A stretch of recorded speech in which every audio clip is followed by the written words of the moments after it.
ಕನ್ನಡ ಚಿತ್ರರಂಗ ಹಾಗೂ ಕಿರುತೆರೆಯಲ್ಲಿ 2 ದಶಕಗಳಿಗೂ ಹೆಚ್ಚು ಕಾಲ ಸಕ್ರಿಯರಾಗಿದ್ದ ನಟ ಮತ್ತು ನಿರ್ಮಾಪಕ ದಿಲೀಪ್ ರಾಜ್ ಹೃದಯಾಘಾತದಿಂದ ನಿಧನರಾಗಿದ್ದಾರೆ.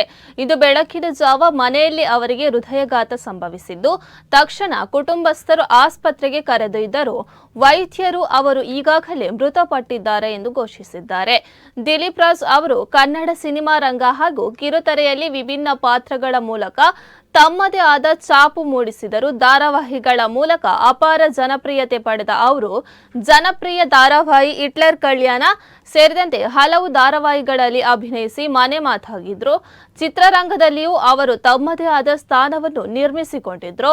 ಮಿಲನ, ಯು-ಟರ್ನ್, ಆರ್ಕೆಸ್ಟ್ರಾ ಮೈಸೂರು ಹಾಗೂ ನಿಮ್ಮ ವಸ್ತುಗಳಿಗೆ ನೀವೇ ಜವಾಬ್ದಾರರು ಸೇರಿದಂತೆ ಹಲವು ಚಿತ್ರಗಳಲ್ಲಿ ಅಭಿನಯಿಸಿದ್ರು. ಪುನೀತ್ ರಾಜ್ಕುಮಾರ್ ಅಭಿನಯಿಸಿದ ಮಿಲನ ಚಿತ್ರದಲ್ಲಿ ಅವರು ನಟನ ಪಾತ್ರದ ಮೂಲಕ ವಿಶೇಷ ಗಮನ ಸೆಳೆದಿದ್ದಾರೆ. ಇತ್ತೀಚೆಗೆ ಡಾರ್ಲಿಂಗ್ ಕೃಷ್ಣ ನಟಿಸಿ ನಿರ್ದೇಶಿಸಿದ ಲವ್ ಮಾಕ್ಟೇಲ್ 3 ಚಿತ್ರದಲ್ಲಿಯೂ ಅವರು ಕಾಣಿಸಿಕೊಂಡಿದ್ರು. ಇದೇ ಅವರ ಕೊನೆಯ ಸಿನಿಮಾ ಎಂದು ತಿಳಿದು ಬಂದಿದೆ.